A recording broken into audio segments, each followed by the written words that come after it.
Welcome, everyone, to Chapter 4 of the book Recovering Abundance, 12 Practices for Small Town Leaders.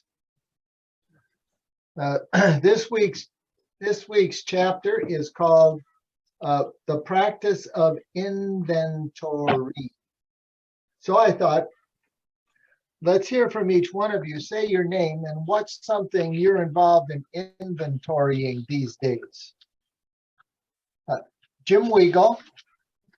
And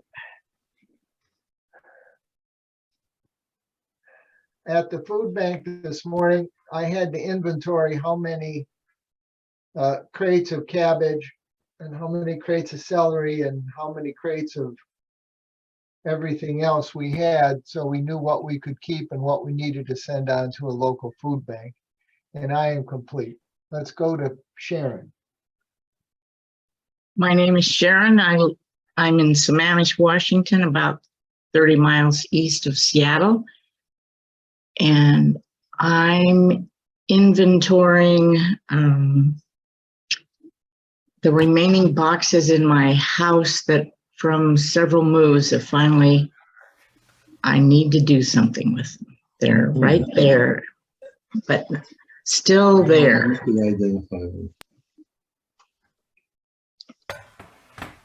Luigi. I should have kept my mouth shut.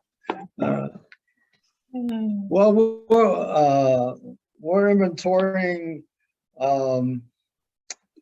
what needs to happen so that if and when our illustrious time here on the planet ends, we'll have everything in place, such as our updating our trust and our advanced medical directives, and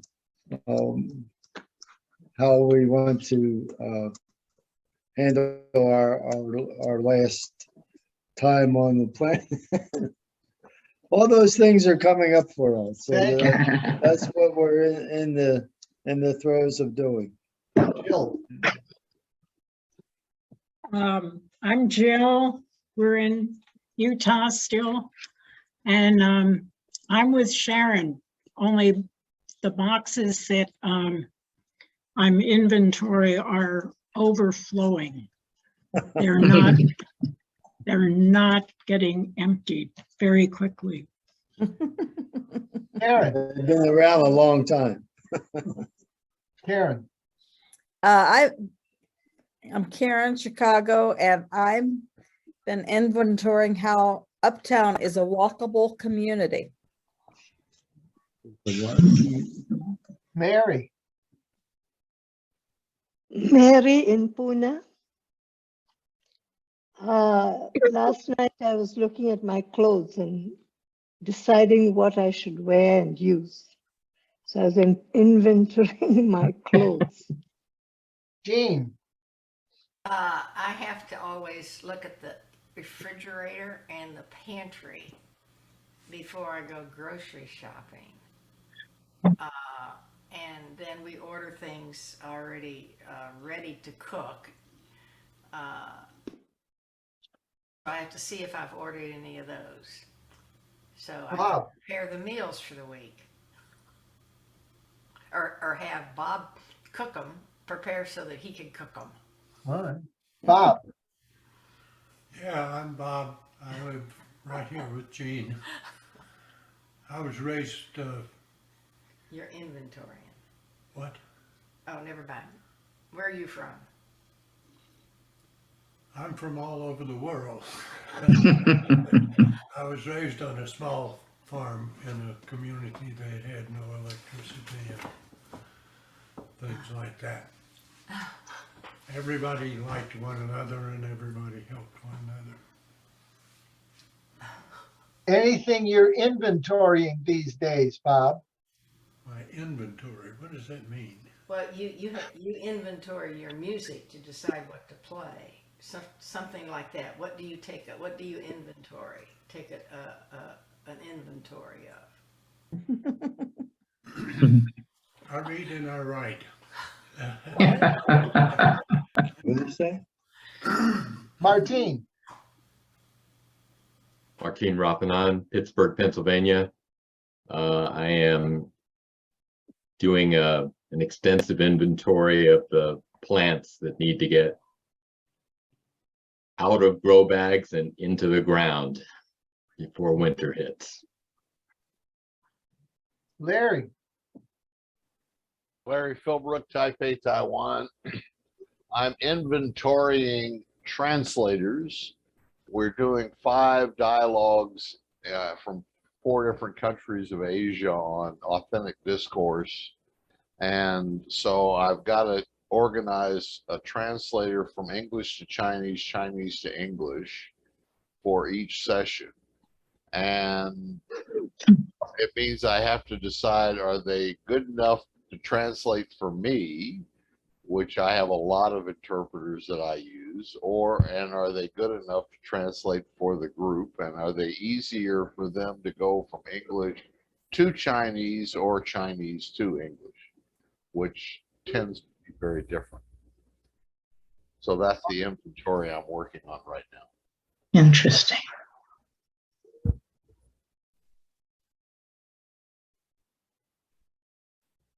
And I'm complete. Marshall, Marshall Jones in Maggie Valley, North Carolina. And I've got 3 answers. One, I'm taking inventory of my limited physical resources. Like, I just don't have enough energy these days, but more than I did a couple of weeks ago. And I'm inventorying the freezer because I'm spending down what's there and going to eat it up before I close up my house and turn the fridge off. And then the third thing I'm paying a lot of attention to is the Methodist meltdown going on here locally and around the world. and Ronnie. I'm in the upper beaches area of Toronto, and I am right now inventorying boxes of files. I am too much of a natural archivist. So a couple of people, what's a treasure you found?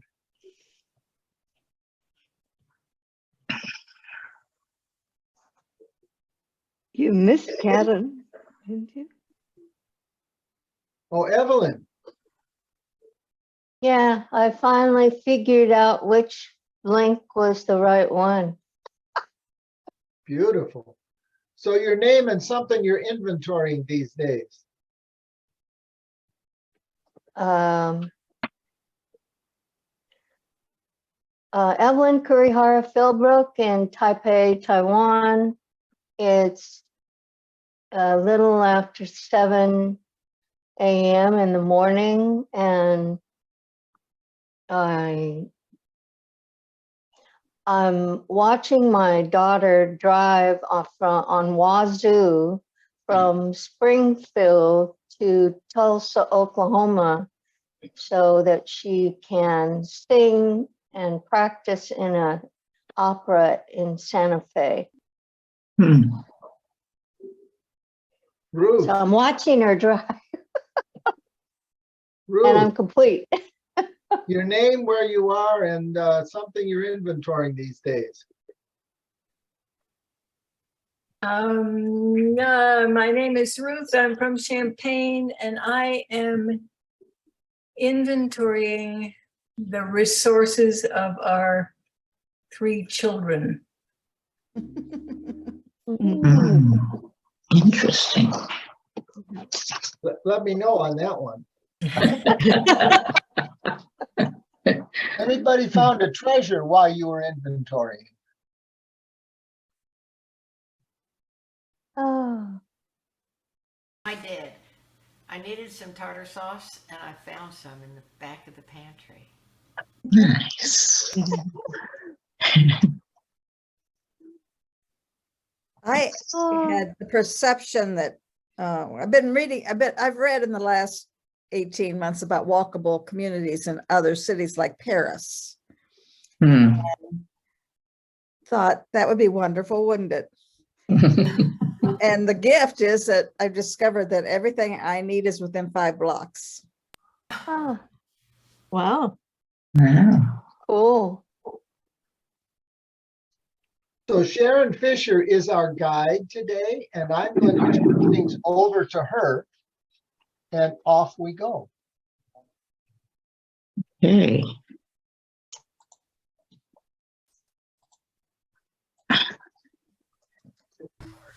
I asked for permission to be the one to share because I always struggle not being able to see the chart.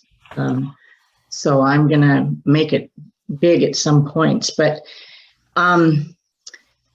in Andy's book, Recovering Abundance, he is reminded us in the introduction, he's not so much interested in 1, 2, 3, what you do, but how you can be a better leader making a difference, or how you can be different to be able to make a difference. And I think that's helpful, a reminder for me to see where he's coming from. In this chart, forgive me, I didn't do the narrative kind of way that some of you have done, which I found very helpful, but I just couldn't get there. I wanted to, these sections that he's given, I wanted to just highlight them, talk about the Bible references that he used, the other references from other authors, writers, projects, his experience. I pulled out the nugget, I thought, of what he was sharing in that section, and then delineating the points that I pulled out from that section. And then this bottom row is kind of what came to me as the question that a leader should ask from an inventory perspective from his insights. So that's kind of where I've come from. And the 2 treasures, let me get this view up a little different.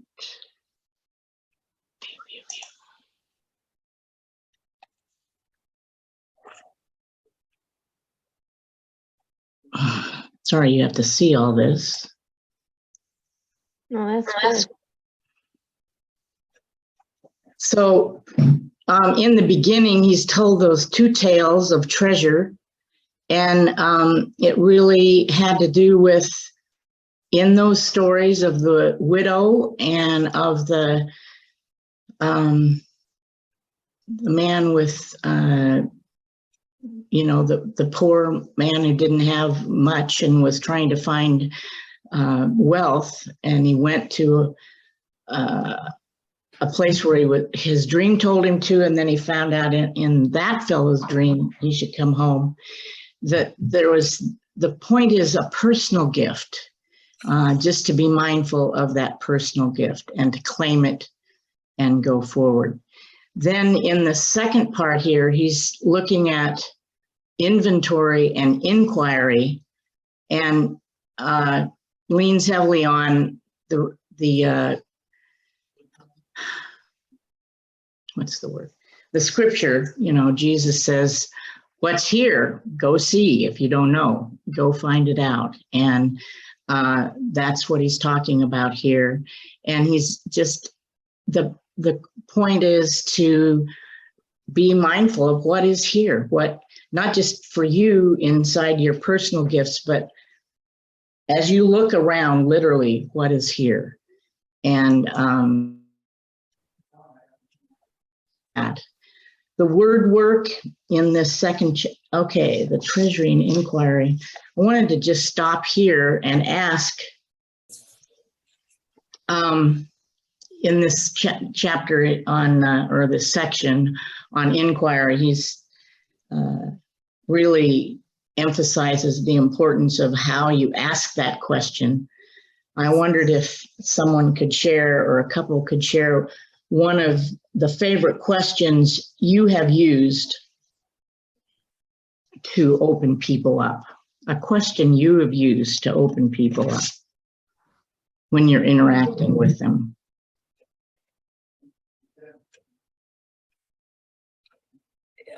Just a question, who else has a comment to make? Okay.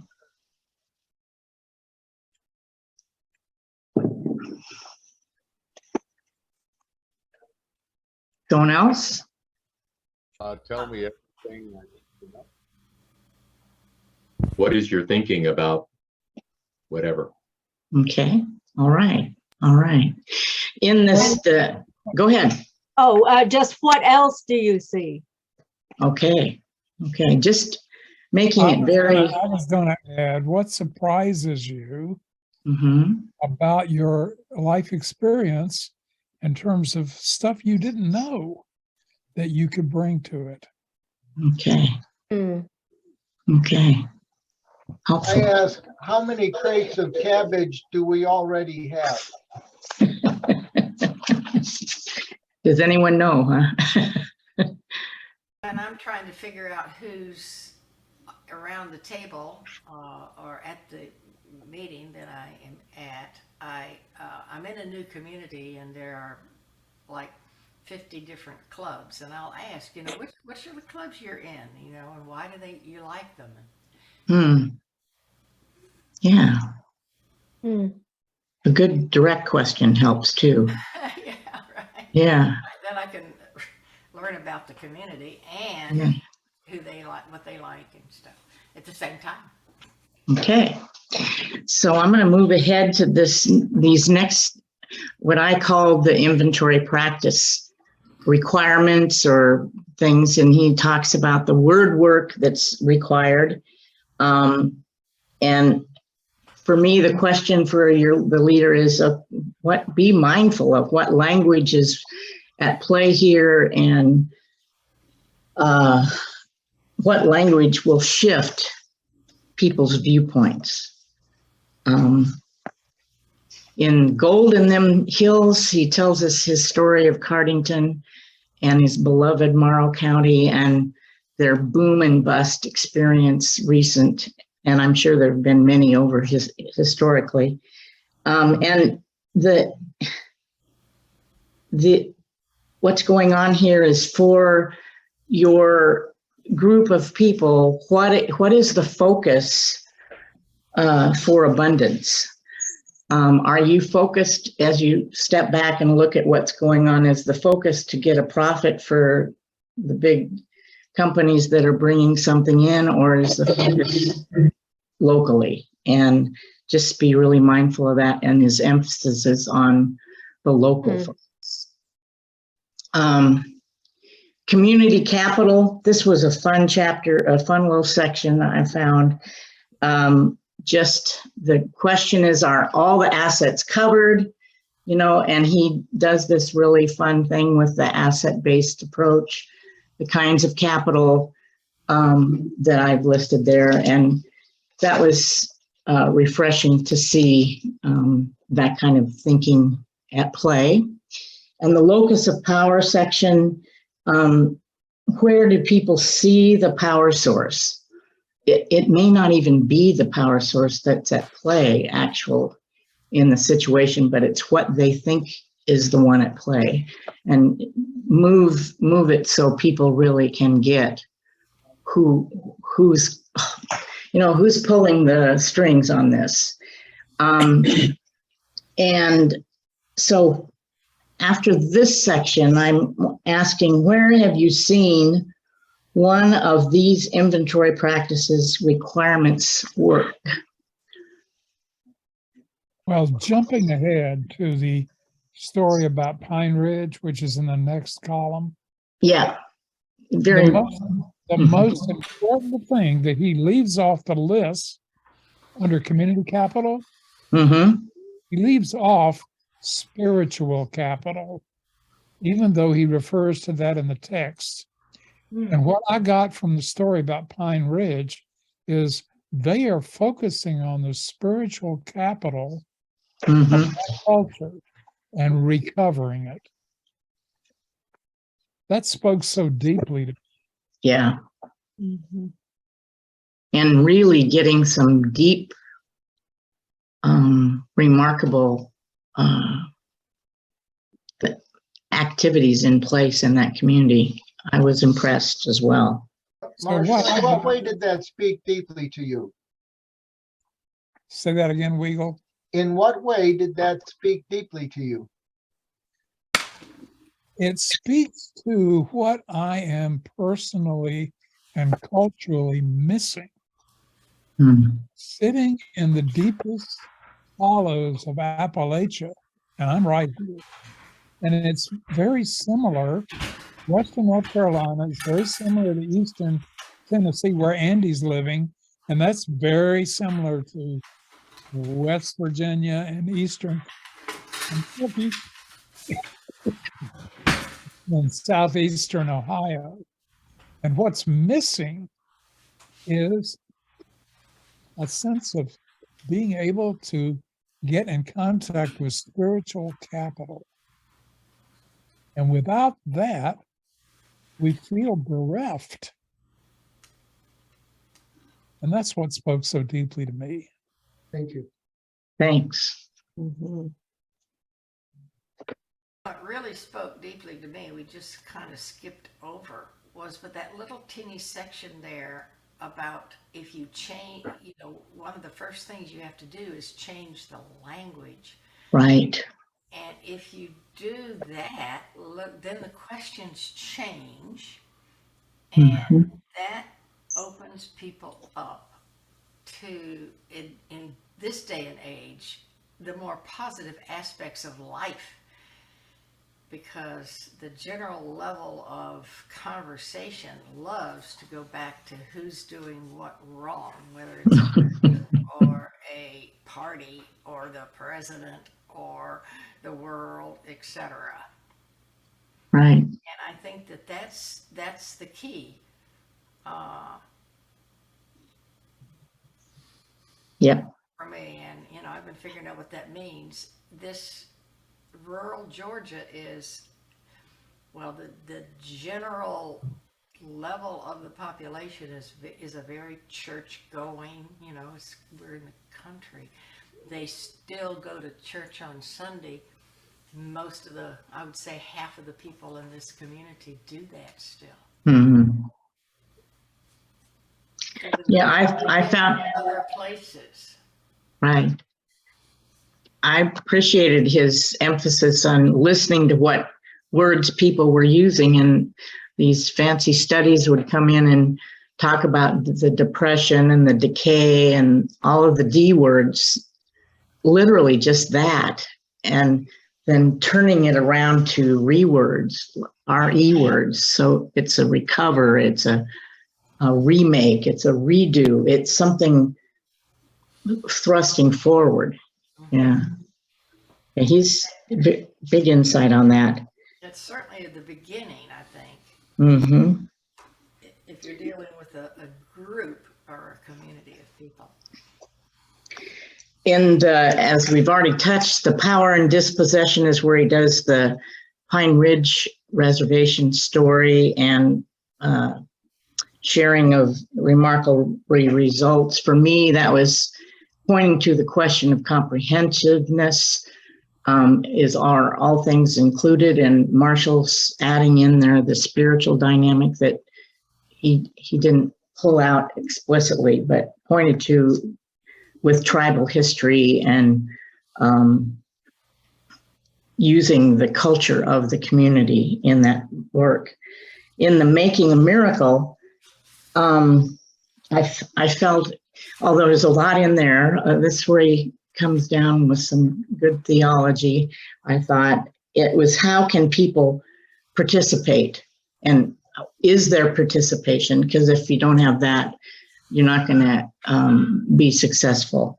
And so where have you seen such miracles that he's pointed to?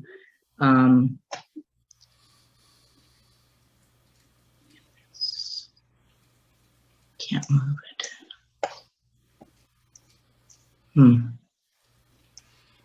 I guess I can't move it. I don't know. I can remember having an opportunity along with Claire Michael. If you might, I don't know if you remember that name. Yeah. This was, I had a lot of hair and I was thin and everything. Anyway, we got a job to do fish forums along all of the streams and rivers entering the Pacific Ocean along the north coast of California. And this was to bring together the loggers, the environmentalists, the fishermen, the hunters and stuff like that to discuss what to do with that watershed. So the first couple that you'd come in and you could cut the anger in the room with a knife. It was horrible. Oh, yeah. You know, and then you try to get people to talk through gnashed teeth. And then we hit on the idea of putting up a map of the watershed on the wall. And we'd say your name and what's your favorite place on the river? And boom, it was a totally different situation because suddenly they were talking about a resource they had in common and what they liked about it. I'm complete. I Nice. want Go ahead. to quote a very famous saint who used to be in our midst. Her name is Leela Mosley. And Saint Leela said the following: we learned that we could do something with what we had. Mm-hmm.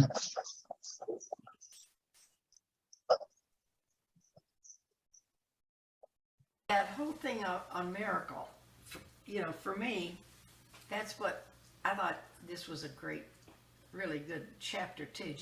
The miracles don't happen unless somehow, some way, something catalyzes. It can be the ordinary leader. His example was Jesus. They catalyze people working together, doing what they personally enjoy doing in order to accomplish something that everybody wants. And that always produces a miracle. Yep. Not something they don't like to do. They usually bring something that's simple and enjoyable for them to, their participation needs to be enjoyable, and then doing it in concert with other people enjoying what they're doing, they can put something in place, and then everybody calls it a miracle. Right. Good. The next part I'm going to move into, we're going to just talk a bit here more and then go into some breakout rooms with a couple of questions. But for now, I wanted to breeze through that maybe faster than I did, but I just wanted to get us inside the chapter and from an overview perspective. And then now, what for you as you read this chapter, and what was your impression of it? My impression of it was the fact that often we don't see what we have. We don't know what resources are available to us. And like Jesus asking the disciples, well, what's available? Go out and see. Yeah. And also the fact that unless you know what you have, then you don't know what the possibilities are. Once you see that you have the resources and you can use them, then you can create the miracles for yourself, which is what this whole chapter is about. I think more than anything else, this scriptural piece just knocked me on my, it knocked me off. And then Andy's capacity to take the phrase, go and see, and turn it into a whole chapter on inventory. And that's what Jesus was doing was, well, what do we have? What do we have here? You know, it was somehow that always got lost when we were talking about this miracle or this parable before. But the simple, just go and see, has, I think, led me to less despair over groups that are not working in concerted action and who don't understand how to really get all the group's energy moving in the same direction. But the simplicity of go and see just kind of opened up a lot. And Wendell Berry's poem, the same. Yeah. Yeah. What is here? Yeah. What is it? What is here?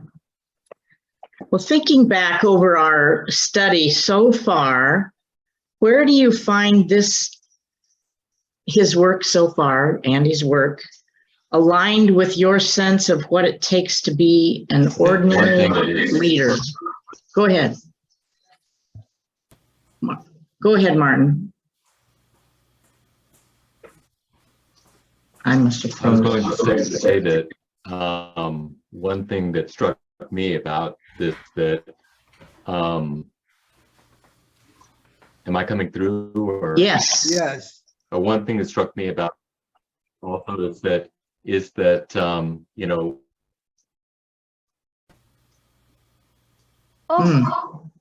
Now we lost you. We lost him completely. Yeah. Go and see. We lost Martin. Where did Martin go? His internet went out. In Zoomlandia. You Yeah. know, the thing that came to my mind while I was doing this chapter was Nelson Stover, when he and Elaine moved to North Carolina. He said, I don't know, I was on a call with him one time. Moved to North Carolina, and they were sharing all this stuff that they've done. He said, well, you know, I just did what I learned when I was a religious house prior. We got here, I gridded the geography into 6 different regions, and then we tried to do something in each one of those regions, and it all took off. Yeah. And I thought that business of dividing reality up into more than one piece, so you have to go see. Yeah. Martin, we'll have you back, but you're Yay! muted. Thank you. Go ahead. Do you recall what you were going to say? Unstable internet, but Please. I think I have an unstable internet, but I was going to say that the one thing that I was concerned about relative to assets is when we think about assets, there are some things that we think about personally. There are some things that we do not see or do not see easily. And as we think about ourselves, our relationships, our organizational memberships, etc., and that is, you know, the internalized oppression that we carry, whether it be around race, gender, whatever ability, you know, sometimes those things can hold us back. And my internet is unstable, so I'm going to keep quiet. Okay, well, there was more there. It would be wonderful to hear from you more. So I've asked, what was your, how did what Andy said align with your own thinking? And also I want to ask, how does it break new ground? If it does.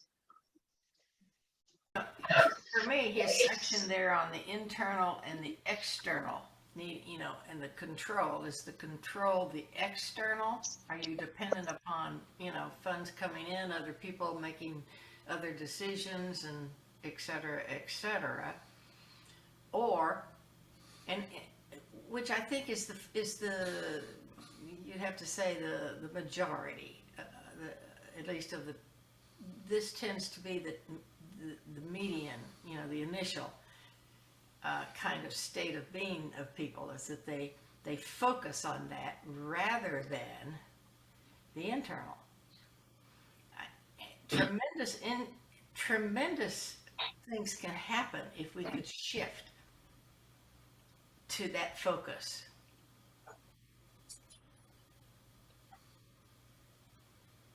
Ask the question again, Sharon. I've asked, it's kind of a tag on to the one about align. What about his writing and his thinking here is aligned with your own experience? And then what if there's some new ground being presented, some new understanding? Well, I found his list of all of the assets that I had to keep track of. A little daunting. Yeah. But I think it does help expand, I think social, political, economic. This expands and then empowers my thinking to be a little bit broader and more nuanced. And I know if I went into those triangles and went down many levels, I'd hit everything, but this was a nice, and if you add in Marshall's spiritual there, a nice set of things to be thinking about when I go into a group that is trying to plan something, or it allows, I think it was Jim at some previous session talked about second teaching, where you're not leading, but you're there. And just by asking questions, you can allow the group to focus in a new way, and you can allow the group to inventory. They would never use that term, but they can begin to inventory other assets that they haven't thought about. And I'm completely I really liked the quote, miracles are something we see and co-create and participate in. And I realized that part of it is, it's like a prayer. It's like, it's a mindset. If you see your glass is half full, or if you see it's half empty, then that's what you see. So if you have the mindset of being able to see what is the possibility in this situation, then you're able to emotionally let go of all the, oh, I can't do this, it's too much. It's sort of like when you go through all your books and you have to decide which ones you're going to keep, or you go through a box of what looks like junk, and it's actually trinkets and memories for you that you don't want to let go of. And so then the question becomes, how can I capture the memory of what this is so that I can use it in the future or decide to let it go? I mean, there's a certain point when if you have not prepared yourself emotionally to move from where you are now to where you want to be in the future, you're blocked. And then it's like, okay, if I do this for 15 minutes, just think about this for 15 minutes, and I let it go, then maybe other people could do it that way too. It's like you have to switch your mind in order to be able to get in touch with the real reason you're doing something or not doing something. And I'm complete. Thank you. I thought of internal to external, focused to comprehensive, self to others to be, because that little parable about go out and look, go look. Go look first in my house and then in everybody else's house, and then try to figure out what you actually discovered. So it's about able to be aware of and sustain awareness of to opportunity. In other words, I also hold on to that awareness long enough to see the opportunity it represents. And the mindset Evelyn was just talking about, I see what I see. If I ask a new question, and maybe sometime see more, be visible. Move from the inventory of protectiveness. In other words, when I look at my freezer to see, do I have enough food to feel safe in my home? To an inventory of opportunity, do I really have those sausages I was looking for to make that whatever. And anyway, so but this is where this whole realm of, and then I thought about miracles, the wall of wonder miracle, sometimes it's a miracle of just seeing the whole thing. Sometimes it's the miracle of me telling my story to you or you telling your story to me. Sometimes it's the miracle. So the miracle is there to discover. It's not, and that's one of the reasons it's hard to teach facilitation. People say, well, so the miracle is the result. Sometimes, absolutely. Sometimes the miracle is you got in this room together, and the message is just simple. And the miracle, and as a facilitator, our task is to be open to the fact that we have no clue, and therefore we're open to what's emerging. And I'm complete. In the Pine Ridge story, I was really struck by the importance of that language planning, and the recovery and promulgation of their own language, which could open up wisdom that people didn't see when they were using English. I mean, they don't say that, but he didn't say that, but I'm sure that's true. I wanted to add that I put in the chat the link to a short documentary about that organization that does deal with the language issue. Oh, and so for a midnight snack after we're done, look at that 5-minute documentary. It is unbelievably beautiful. That's great. It occurred to me as we were talking that probably the most important part of this whole story is that somebody took the time to notice that this feeding of the 5,000 happened and wrote it down so we can read about it. And so the whole thing about, I like see, co-create, participate in, and announce. Yeah. And where there was new ground for me was everything he mentioned that's going on right now was like, I didn't know about that. I didn't know about that. I didn't know about that. And so it was a little bit miraculous to realize there's all kind of stuff happening out there, even when I'm not there, because I haven't gone and seen.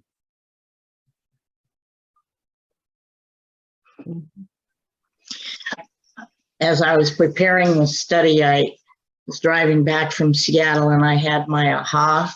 I'm going to just share it here. Jim shared it with you in the email, but it dawned on me that if the practice of retreat gets you away for a new viewpoint, and the presence of discernment or the practice of discernment helps you decide whether to engage or not. The practice of stability helps you stand where you are. And Ronnie, if that's where you need to stand, I understand. And the practice of inventory then enables you to enter the situation and ask inquiring questions. It's like you enter that with all of those things, all those channels open and ready for some things new. Sharon, I thought your 4 little comments on that were quite astute, and I appreciated that kind of summary that got us zip, zip, zip through the 4 chapters. It was nice. Thanks. It sort of got me grounded in a way with what he was doing with things. I think, Jim, we should end this formal study part and go to a closing reflection. And I think our time is good. But what were highlights from this morning's session? I wanted to just say how grateful I am to be studying this book with this group. It's just amazing to me. I feel like I'm one of all of you, and we all got our PhDs in this area 50 years ago. And now we're back in kindergarten discovering the same stuff with a new kind of wonder. And the best part is the guy who wrote the book didn't know who we are. And that says something. He's a different generation. He's a young upstart. Mm-hmm. And long after we're gone, he's going to be doing this stuff. And that's just amazing to me. It's just simply a reminder that we were not the church. The church is always out there in process of being. And it's fun to connect up with those who are also out there. Well, and in terms of inventory, we're videotaping all this stuff now, so it won't be forgotten, like what happened.